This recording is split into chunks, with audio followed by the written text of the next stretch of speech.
जय हिंद दोस्तों, स्वागत है आप सबका एक नई वीडियो में। जो सीरीज हम लोग कंटिन्यू कर रहे हैं ज्ञान बिंदु जीएस पब्लिकेशन के द्वारा डेली टेस्ट सीरीज चलाई जाती है, उसे ही हम लोग कवर कर रहे हैं। तो आज ये हो जाएगा आपका इस मंथ का चौथा टेस्ट और टोटल देखा जाए तो 32वां टेस्ट हो जाएगा। आज हम लोग कवर करेंगे सोशल साइंस का सेक्टर। इसमें कुल 50 क्वेश्चन रहेंगे। 15 अप्रैल को एप्लीकेशन पे ये करवाया गया था। हिस्ट्री, पॉलिटी, ज्योग्राफी का इसमें क्वेश्चन रहेगा। चलिए बिना टाइम वेस्ट के स्टार्ट करते हैं। भारत के मुख्य न्यायाधीश वरीयता क्रम में किसके समान हैं? देखिए, सबसे पहले मैं आप लोग को बहुत बार बता चुका हूँ कि संवैधानिक अनुसार यानी संविधान के अनुसार भारत में जो पद है उसे रैंकिंग के अनुसार दिया गया है। ठीक है, रैंकिंग के अनुसार दिया गया है। और ये रैंकिंग जो है वो आज़ादी मिलने के वक्त या फिर संविधान लागू होने के वक्त नहीं दिया गया था। ये रैंकिंग दिया गया है आपको 26 जुलाई 1979 को। अपने कॉपी में नोट कीजिए, 26 जुलाई 1979 को यह रैंकिंग जो है दिया गया है। ठीक है, इसके अनुसार रैंकिंग जो दिया गया है, इसके अनुसार 1 नंबर पे राष्ट्रपति हैं, लिख लीजिए अपने कॉपी में। 1 नंबर पे कौन है? राष्ट्रपति हैं। दूसरे नंबर पे उपराष्ट्रपति हैं। तीसरे नंबर पे रैंकिंग में प्रधानमंत्री हैं। चौथे नंबर पे राज्यपाल हैं।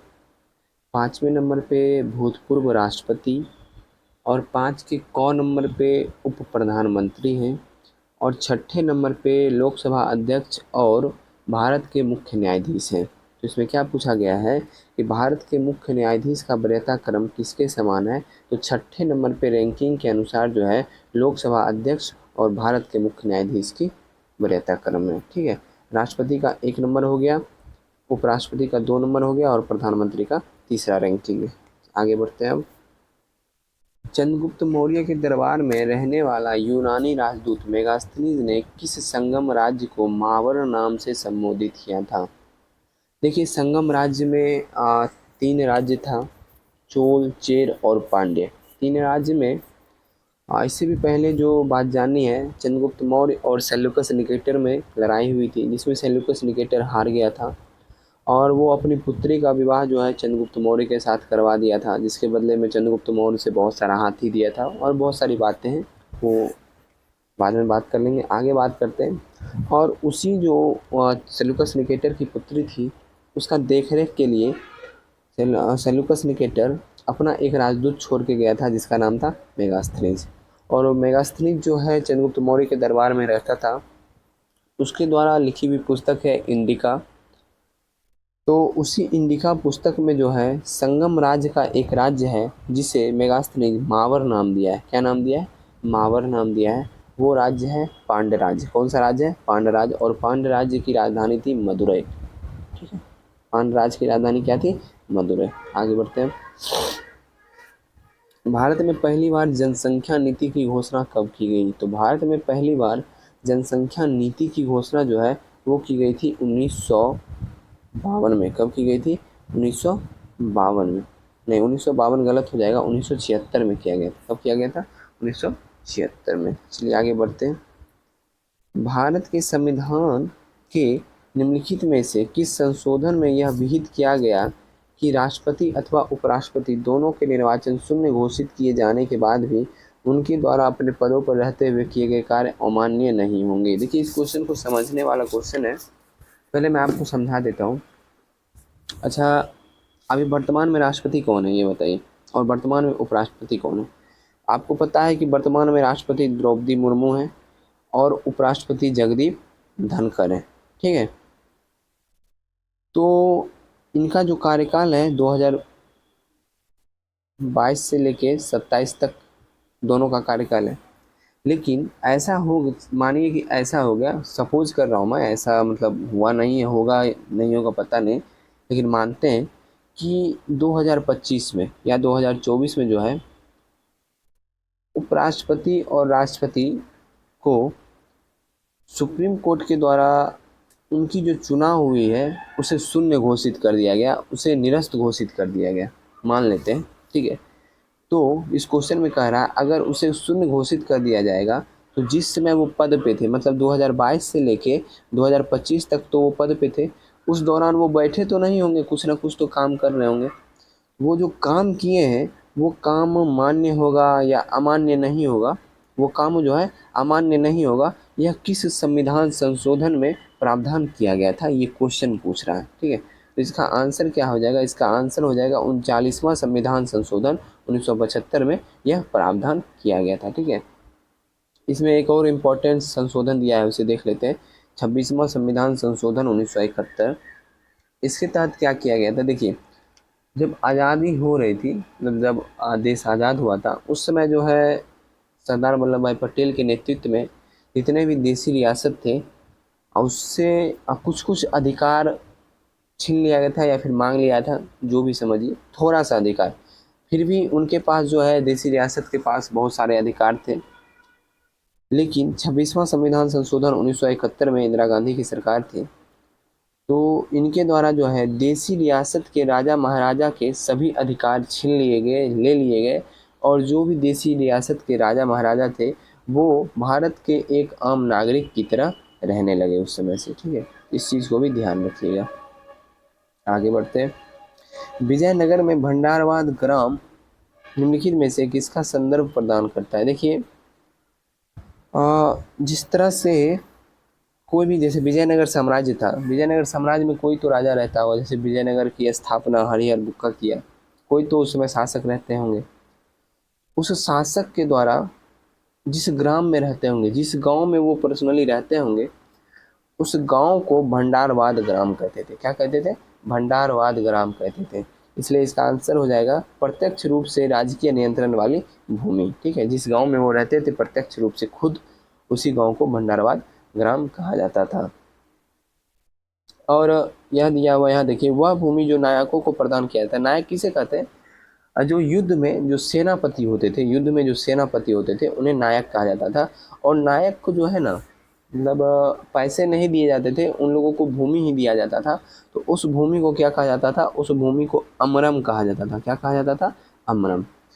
युद्ध के शौर्य प्रदर्शन करने वाले को दी जाने वाली कर मुक्त भूमि, जो युद्ध के दौरान जिनकी मृत्यु हो जाती थी या फिर किसी प्रकार का कोई अप्रिय घटना हो जाता था, उन्हें भूमि दिया जाता था, उनके परिवार को।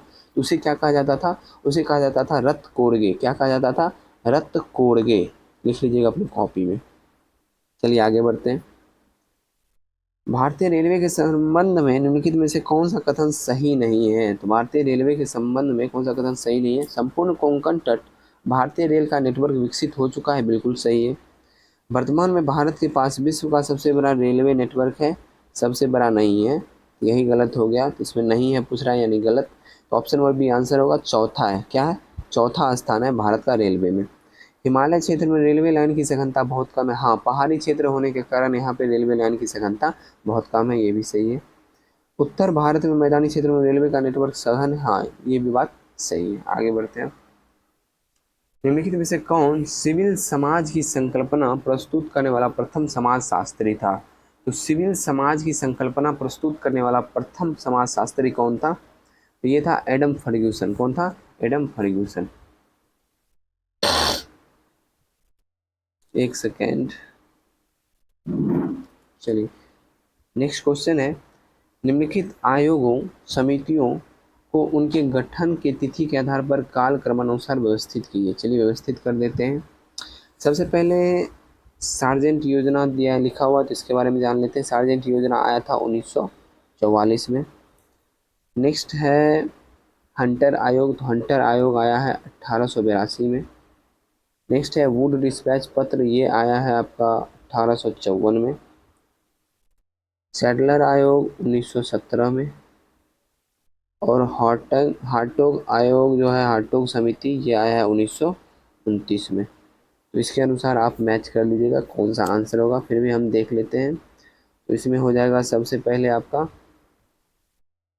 1854 यानी 3, उसके बाद हो जाएगा 1882 यानी 2, 3, 2, 4, 5, 1। इसके अनुसार आंसर हो जाएगा ऑप्शन नंबर सी। नेक्स्ट है भारत में ग्रीष्मकालीन मानसून की प्रवाह की सामान्य दिशा। देखिए इसके बारे में थोड़ा सा बता देते हैं आपको। आप फिर समझिएगा। सबसे पहले समझिए मानसूनी पवन। मानसूनी पवन जो है भारत में दो प्रकार के होते हैं। एक होते हैं दक्षिणी पश्चिमी मानसूनी पवन जो ग्रीष्म ऋतु में, और दूसरा है उत्तर पूर्वी मानसूनी पवन जो शरद ऋतु में होते हैं।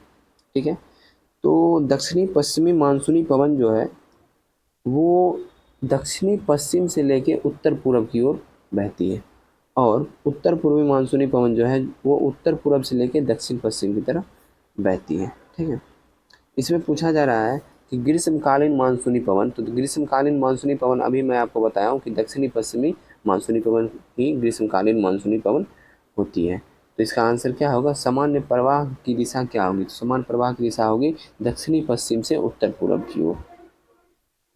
नेक्स्ट, हबीब तनवीर किस भाषा के रंगमंच के लिए जाने जाते हैं, तो हबीब तनवीर जो है वो किस भाषा के रंगमंच के लिए, छत्तीसगढ़ी भाषा के रंगमंच के लिए। नेक्स्ट है, दल बदल के आधार पर एमपीज एमएलएज की अयोग्यता के संबंध में निम्नलिखित में से कौन सा कथन सही नहीं है। सबसे पहली बात कि दल बदल के बारे में आप लोग जानते होंगे कि 10वीं अनुसूची में इसकी चर्चा है। अब पढ़ते हैं ऑप्शन। यह उपबंध 52वें संविधान संशोधन 1985 के तहत संविधान में जोड़ा गया है, बिल्कुल सत्य है। दल बदल से उत्पन्न निर्भरताएं संबंधी प्रश्नों का निर्णय सदन के अध्यक्ष द्वारा किया जाता है, ये भी सत्य है। दल बदल के आधार पर अयोग्यता विलय के मामले में लागू नहीं होती। विलय का मतलब क्या हुआ, समझ रहे हैं? विलय का मतलब हुआ कि जैसे कोई एक पार्टी है वो पूरा का पूरा पार्टी दूसरे पार्टी में मिल जाती है।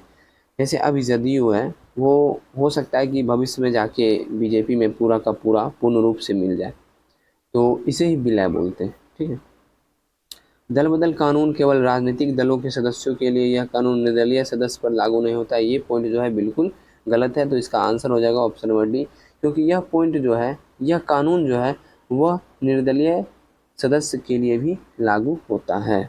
नेक्स्ट, किस राजवंश के पास एक शक्तिशाली नौसेना थी जिस आधार पर यह कहा जाता है बंगाल की खाड़ी उनके लिए एक झील मात्र थी, वो है चोल राजवंश। नेक्स्ट है, भारतीय रेलवे में डिजाइन तथा विकास से संबंधित कार्यों करने वाली संस्था research design and standards organisation स्थित है। सबसे पहले जानिए कि रिसर्च डिजाइन एंड ऑर्गेनाइजेशन की स्थापना कब की गई, तो इसकी स्थापना जो की गई 1957 में, ध्यान रखिएगा कब की गई, 1957 में की गई।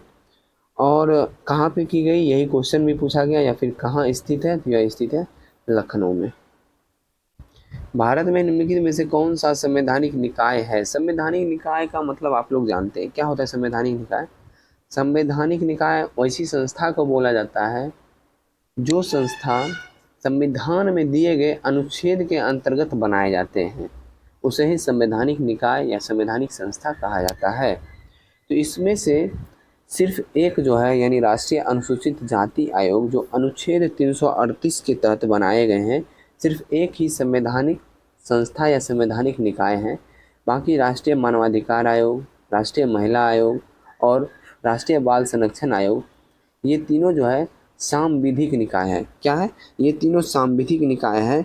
संसदीय अधिनियम के तहत इन तीनों को गठित किया गया है। संसदीय अधिनियम के तहत जिसे भी गठित किया जाता है उसे संवैधानिक निकाय नहीं बोल के उसे सांविधिक निकाय बोला जाता है। तो इसका आंसर क्या हो जाएगा, केवल एक, जो राष्ट्रीय अनुसूचित जाति आयोग अनुच्छेद 338 के तहत बनाया गया है। निम्नलिखित में से कौन सा युग्म सही सुमेलित नहीं है। सही सुमेलित नहीं है, नील विद्रोह 1859-60 सही है, पावना विद्रोह 1873-76 सही है, दक्कन विद्रोह 1874-75 ये भी सही है, एका आंदोलन जो है 1930-40 गलत है, एका आंदोलन 1921-22 में हुआ है, और कहाँ हुआ, यूपी के अवध में। कहाँ हुआ, यूपी के अवध में। और इसकी जो है अध्यक्षता कौन किए थे या फिर नेतृत्व कौन किए थे, तो मदारी पासी। कौन किए थे, मदारी पासी। चलिए आगे बढ़ते हैं। नेक्स्ट क्वेश्चन है, निम्नलिखित कथनों पर विचार कीजिए, और विचार भी करना और इसमें पॉइंट पे ध्यान देना। उपयुक्त में से कौन सा सही नहीं है ये बताना है। किसी भूमि पर एक वर्ष में उगाई गई फसलों की संख्या उस भूमि पर शस्य गहनता कहलाती है। हाँ बिल्कुल सत्य बात है, क्योंकि पिछले कई वीडियो आगे आप जाएंगे, 4-5-6 वीडियो आगे जाएंगे तो शस्य गहनता के बारे में मैं बताया था। ठीक है, नेक्स्ट है भारतीय राज्यों में सर्वाधिक शस्य गहनता पश्चिम बंगाल में, ये पॉइंट जो है गलत है और इसमें सही नहीं यानी गलत ही पूछा जा रहा है, तो केवल 2 जो है वो गलत है। तो सर्वाधिक शस्य गहनता कहाँ पाई जाती है, वो पाई जाती है पंजाब में। नेक्स्ट, भारत के संविधान की 12वीं अनुसूची द्वारा नगरीय स्थानीय संस्थाओं को न्यायगत किया गया एक विषय है, उसमें निम्नलिखित में से कौन सा एक शामिल नहीं है। देखिए आपको बता देता हूँ, थोड़ा डिटेल में बात कर लेते हैं। 12वीं अनुसूची जो है संविधान में मतलब कब लाया गया, यानी फिर 12वीं अनुसूची कब बनाया गया। ये बनाया गया है 74वां संविधान संशोधन 1992 के तहत। ठीक है, इसमें नगर पालिका संबंधी सारी जानकारी दी गई है, जिसमें नगर पालिका को 18 विषय पर काम करने के लिए दिया गया है। उन 18 विषय में इस ऑप्शन के तहत सड़क और पुल है, अग्निशमन सेवाएं हैं, जन्म एवं मृत्यु पंजीकरण है, लेकिन उसमें उच्च शिक्षा नहीं है। तो उच्च शिक्षा फिर किस में है, उच्च शिक्षा है 7वीं अनुसूची में, 7वीं अनुसूची में समवर्ती सूची में। ठीक है, आपको पता होगा शिक्षा किस सूची के अंतर्गत आता है, समवर्ती सूची के अंतर्गत। इसमें शामिल नहीं है, पूछ रहा था, इसलिए इसका आंसर ऑप्शन नंबर सी होगा, जो शामिल नहीं है। गांधी जी निम्नलिखित भारतीय राष्ट्रीय कांग्रेस के अधिवेशनों में से किस एक में सर्वप्रथम भाग लिए थे। हाँ, ये भी एक लॉजिक वाला क्वेश्चन है, फिर भी मैं बताता हूँ, समझने का कोशिश कीजिएगा। गांधी जी जो है सर्वप्रथम कलकत्ता का 1901 के अधिवेशन में भाग लिए थे। लेकिन आप लोग बोलिएगा कि भैया गांधी जी 1893 से लेके 1914 तक दक्षिण अफ्रीका में थे, तो क्या वो कैसे भारत में आकर कलकत्ता में 1901 के अधिवेशन में भाग ले लिए। देखिए आप भी कहीं रहते हैं जैसे बाहर या फिर पटना में, जैसे कोई बहुत सारे लोग पटना जाके पढ़ते हैं, बहुत सारे अपने अपने जहाँ भी कहीं जाके पढ़ते हैं घर से दूर, तो क्या वो घर नहीं आते हैं। वही बात थी, ये भी गांधी जी भी बीच बीच में आते रहते थे ज़रूरत के हिसाब से। तो उसी दौरान ये इन्हें इनवाइट किया गया था और ये कलकत्ता अधिवेशन 1901 में शामिल हुए थे। अगर आपसे पूछा जाए कि गांधी जी दक्षिण अफ्रीका से आने के बाद, क्वेश्चन को ध्यान से पढ़िएगा, गांधी जी दक्षिण अफ्रीका से आने के बाद भारतीय राष्ट्रीय कांग्रेस के किस प्रथम अधिवेशन में शामिल हुए थे, तो वो हो जाएगा लखनऊ का 1916 का अधिवेशन। ठीक है, लेकिन डायरेक्ट पूछा जाए कि प्रथम अधिवेशन में शामिल हुए तो वो हो जाएगा कलकत्ता का 1901 का अधिवेशन। अच्छा ये भी जान लीजिए 1901 के अधिवेशन की अध्यक्षता कौन किए थे, दिनसा वाचा। कौन किए थे, दिनसा वाचा। नेक्स्ट, नीलगिरी और अन्नामलाई पहाड़ियों के मध्य स्थित है दर्रा कौन सा है। आपको पता होगा ये जो है, और ये हो गया। ठीक है, चलिए मैं शॉर्टकट में बता देता हूँ, समझने का कोशिश कीजिएगा। पश्चिमी घाट जो है और ये हो गया पूर्वी घाट, ये एक जगह आके मिलती है, जो पहाड़ी है वो एक जगह आके मिलती है, उसे क्या बोलते हैं हम लोग, नीलगिरी पहाड़ी। उसे क्या बोलते हैं, नीलगिरी पहाड़ी में आके मिलती है। ठीक है, नीलगिरी पहाड़ी के जस्ट नीचे आप जाइएगा तो वहाँ पे अन्नामलाई पहाड़ी, क्या है, अन्नामलाई पहाड़ी।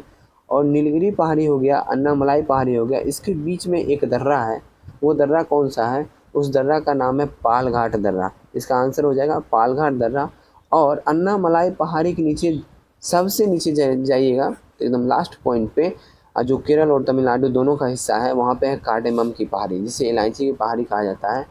तो अन्नामलाई पहाड़ी और कार्डेमम पहाड़ी, इस दोनों पहाड़ी के बीच में भी एक दर्रा है, उस दर्रा का नाम है सेनकोटा की दर्रा, सेनकोटा घाट दर्रा उस दर्रा का नाम है। ठीक है, तो इसे ध्यान रखिएगा। आगे बढ़ते हैं।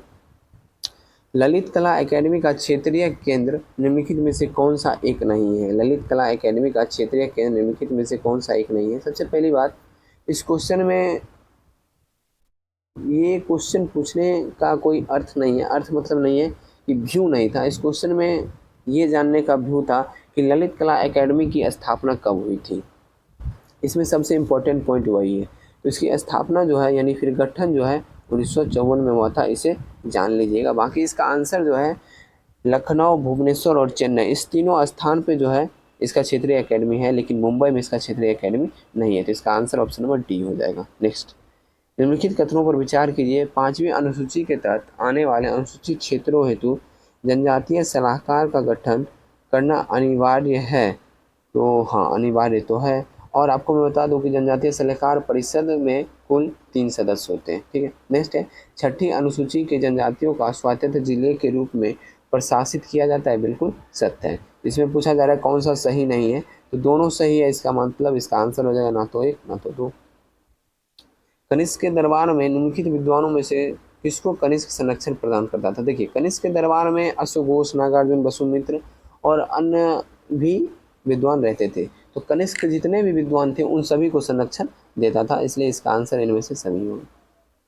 2004 में किसकी अध्यक्षता में राष्ट्रीय कृषक आयोग का गठन किया गया? तो राष्ट्रीय कृषक आयोग का गठन जो किया गया था MS स्वामीनाथन की अध्यक्षता में। हरित क्रांति के जनक भी से इन्हें माना जाता है। नेक्स्ट है भारतीय संविधान का अनुच्छेद 350 का ख के अधीन उपबंध किससे संबंधित है? तो ये जो संबंधित है वो संबंधित है आपको देखिए 350 के बारे में आया, उससे पहले जान लीजिए एक पॉइंट। राजभाषा जानते हैं आप लोग? राजभाषा, इसके बारे में संविधान का भाग 17 में वर्णन है। किसमें है? भाग 17 में वर्णन है।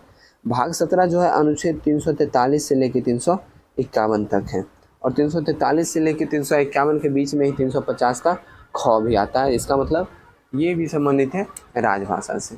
ठीक है, अब बात करते हैं आगे। नेक्स्ट है 350 के ख में किसका किसका उपबंध है?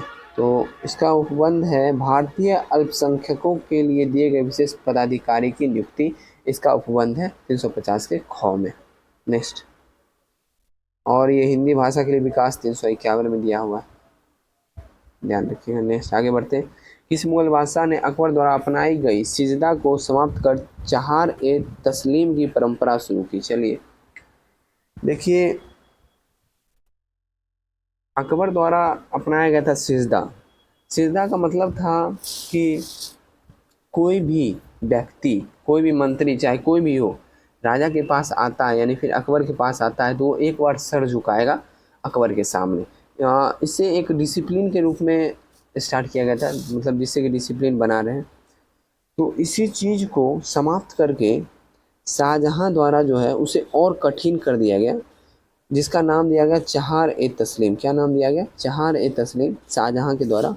और इसमें जो है जब अकबर शुरू किए थे सिजदा तो उस समय सिर्फ एक बार सर झुकाना था, लेकिन चहार ए तस्लीम में जो है शाहजहाँ के सामने कुल 4 बार सर झुकाना होता था। इसलिए इसका आंसर हो जाएगा ऑप्शन नंबर बी। नेक्स्ट, निम्नलिखित में से कौन सा विकल्प सम्मिलित नहीं है? पिट्सबर्ग लौह इस्पात सही है, सिएटल वायुयान निर्माण ये भी सही है, ओसाका सूती वस्त्र उद्योग ये भी सही है, मिलान जो है कांच उद्योग गलत है। इसका आंसर हो जाएगा मिलान जो है रेशम उद्योग यानी सिल्क उद्योग के लिए है। किसके लिए? सिल्क उद्योग के लिए। नेक्स्ट, 22वें संविधान संशोधन अधिनियम द्वारा संविधान में अंतः स्थापित किया गया अनुच्छेद 371 का ख संबंध किस राज्य से है? तो ये संबंध जो है असम से है। निम्नलिखित में से कौन सा युग्म सही सुमेलित नहीं है? हमदर्द मोहम्मद अली सही है, हरिजन महात्मा गांधी सही है, दर्पण हो जाएगा बाल शास्त्री, ये गलत है। ऑप्शन नंबर सी इसका आंसर हो जाएगा, दर्पण का हो जाएगा बाल शास्त्री। ठीक है, नेक्स्ट, उदंत मार्टन जुगल किशोर सही है। निम्नलिखित में से कौन सा द्वीप पुलकट झील को बंगाल की खाड़ी से अलग करता है? तो वो है श्रीहरिकोटा द्वीप। नेक्स्ट है सिंधी भाषा किस राज्य में बोली जाती है? तो सिंधी भाषा इनमें से सिंधी भाषा जो है बोली जाती है गुजरात, राजस्थान, महाराष्ट्र, इनमें से सभी राज्यों में बोली जाती है। नेक्स्ट है निम्नलिखित कथनों पर विचार कीजिए। संसद को यह शक्ति प्राप्त है कि वह सर्वोच्च न्यायालय के न्यायाधीश की संख्या में वृद्धि कर सकता है? हाँ है, लेकिन संसद को यह शक्ति प्राप्त नहीं है कि वो सर्वोच्च न्यायालय के न्यायाधीश की संख्या कम कर सकता है, तो ये गलत हो जाएगा। इनमें से कौन सा सही नहीं है? तो केवल 2 जो है वो सही नहीं है। निम्नलिखित में से कौन सा कथन जैन सिद्धांत के अनुरूप है? तो जैन सिद्धांत के अनुरूप जो है कर्मफल से मुक्ति के लिए त्रिरत्न अनुशीलन आवश्यक है, बिल्कुल सही है। जब जीव में कर्म का अवशेष बिल्कुल समाप्त हो जाता है तो मोक्ष प्राप्त कर लेता है, बिल्कुल सही है। प्रत्येक वस्तु में चाहे वह सूक्ष्मतम कण क्यों ना हो उसमें आत्मा होती है, ये भी सही है। 1, 2, 3 सही है। काली मृदा के संबंध में निम्नलिखित में से कौन सा एक सही नहीं है? काली मृदा के संबंध में सही नहीं है। इस मृदा का निर्माण दरारी उद्भेदन से निकलने वाली लावा पदार्थों के विखंडन से हुआ है, सही है। इस मृदा में जल धारण क्षमता की कमी होती है जिसके कारण सिंचाई की अधिक आवश्यकता होती है, बिल्कुल गलत बात है। इस मृदा में, काली मृदा में आप लोग देखते होंगे कि जल धारण की क्षमता अधिक होती है और जैसे ही यह अधिक जल धारण करता है ये खुद ही फटने लगता है। देखिएगा कि बीच से दरारें आने लगती है जिससे कि दूर से दिखाई देता है कि ये खुद ही जुता हुआ है, ठीक है। इसलिए इसमें सिंचाई की अधिक आवश्यकता भी नहीं होती है, इसलिए इसका आंसर ऑप्शन नंबर बी हो जाएगा। इसे स्वतः जुताई मृदा के नाम से भी जाना जाता है। हाँ सही है। यह मिट्टी कपास के लिए अधिक उपयोगी, ये भी सही है। निम्नलिखित में से कौन सा विषय समवर्ती सूची के अंतर्गत शामिल है? शिक्षा समवर्ती सूची के अंतर्गत शामिल है। और उसके बाद देख लीजिए इसमें स्वास्थ्य जो है, स्वास्थ्य आ जाएगा राज्य सूची के अंतर्गत। किसके अंतर्गत? राज्य सूची। तीसरा है जनगणना, जनगणना आ जाएगा आपका संघ सूची के अंतर्गत। जनसंख्या नियंत्रण ये आ जाएगा समवर्ती सूची। और सुरक्षा जो है ये भी समवर्ती सूची। हाँ एक चीज़ ध्यान रखिएगा, इसमें इसमें अगर राष्ट्रीय सुरक्षा आ जाता है ना तो वो हो जाएगा संघ सूची, लेकिन सिर्फ सुरक्षा रहेगा तो वो समवर्ती सूची। इस बात का ध्यान रखना है। इसका आंसर क्या हो जाएगा? 1, 4 और 5, ऑप्शन नंबर सी। 1517 से 18 में खतौली का युद्ध किनके बीच हुआ था? खतौली का युद्ध राणा संगा और इब्राहिम लोदी के बीच हुआ था। नेक्स्ट है, निम्नलिखित में से कौन सी फसल खरीफ, रबी तथा जायद तीनों ऋतुओं में उगाया जाता है? तो वो है मक्का। नेक्स्ट है, लोकसभा का कार्यकाल सामान्यतः 5 वर्ष का होता है। सही है। प्रधानमंत्री के सलाह पर राष्ट्रपति 5 वर्ष में भंग भी कर सकता है, ये भी सही है।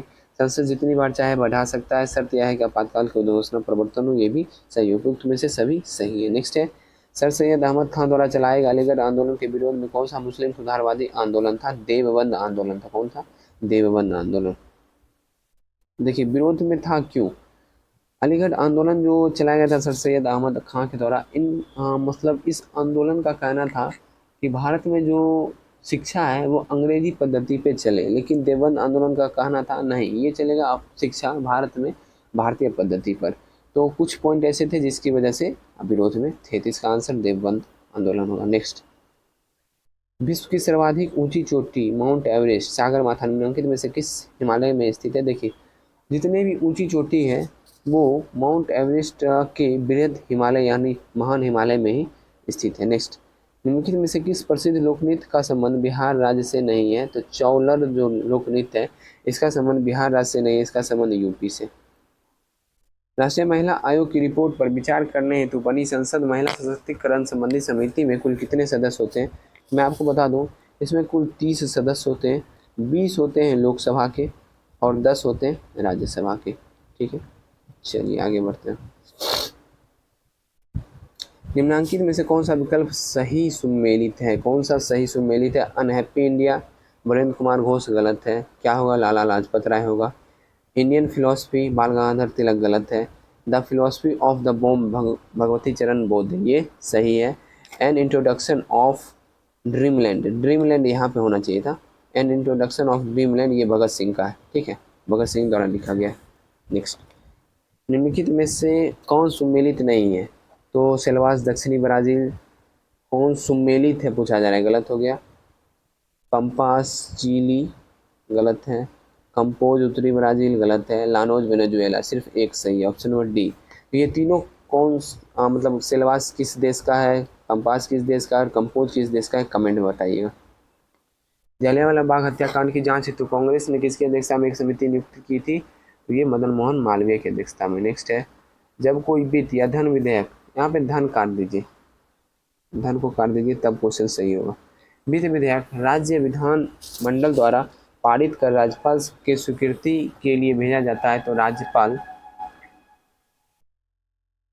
विधेयक पर अपनी सहमति प्रदान करेंगे। विधेयक पर अपनी सहमति रोक भी सकते हैं और विधेयक को राष्ट्रपति के विचारार्थ सुरक्षित रख सकते हैं। उपयुक्त में से सभी। निम्नलिखित में से कौन सी जलधारा हिंद महासागर की जलधारा नहीं है? तो हिंद महासागर की जलधारा जो नहीं है वो है बेगुला। ये है अटलांटिक महासागर की ठंडी जलधारा, अटलांटिक महासागर की ठंडी जलधारा है बेगुला। नेक्स्ट, आपराधिक प्रवृत्ति के लंबित मामले को तेजी से निपटाने हेतु फास्ट ट्रैक कोर्ट के गठन की सिफारिश किसके द्वारा की गई थी? तो ये किसके द्वारा की गई थी?